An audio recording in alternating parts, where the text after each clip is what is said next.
Good morning, dear friends. Today, in the gospel reading, we see a rich young ruler coming to Jesus and asking him, "What shall I do to inherit eternal life?" And Jesus says, "You know all the commandments: do not kill, do not steal, do not commit adultery, do not bear false witness, and all these things." And that rich young ruler says to Jesus, "All these things I have kept from my youth." But looking at him, Jesus said, "One thing you lack.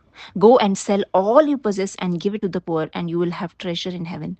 And come, follow me." But at these words, we see the rich young ruler was saddened because he was a person who owned much property.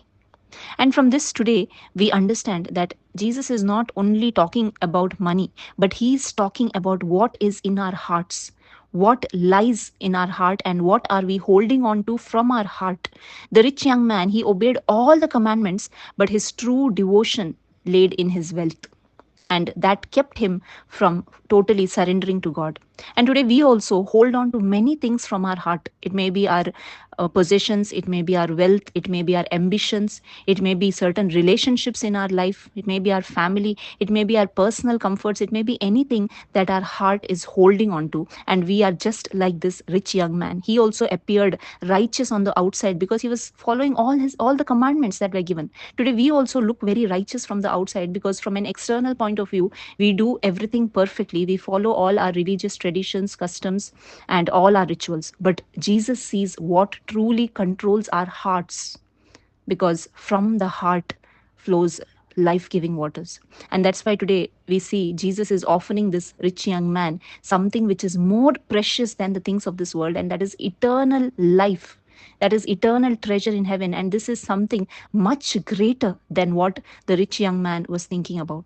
And today we also miss out on the greater things because we hold on to the earthly riches. So many times we cling on to all the temporary things of this world, and in this way, we miss out on the eternal life that Jesus wants to offer us. We miss out on that abundance of life, that joyful life, that life filled with peace, happiness. We lose out on that when we hold on to all the temporal things that this life offers us.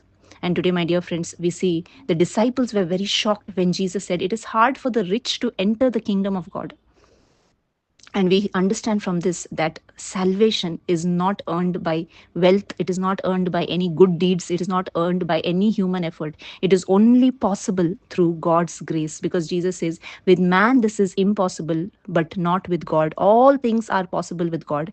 And we see that salvation, transformation in our heart, true freedom in following Jesus comes from Jesus alone. When we truly understand what Jesus has done on the cross for each of us, we can experience that salvation.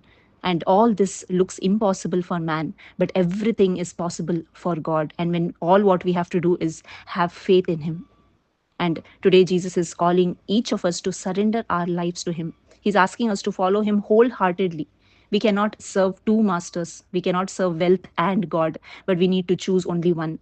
And today, let us choose Jesus, because Jesus is the way, He is the truth, He is the life, and He promises each of us eternal life. And may we make this choice to follow Jesus wholeheartedly. And when we follow Him wholeheartedly, we find true treasure. The greatest treasure that any human being can find is Jesus alone. Thank you. God bless you.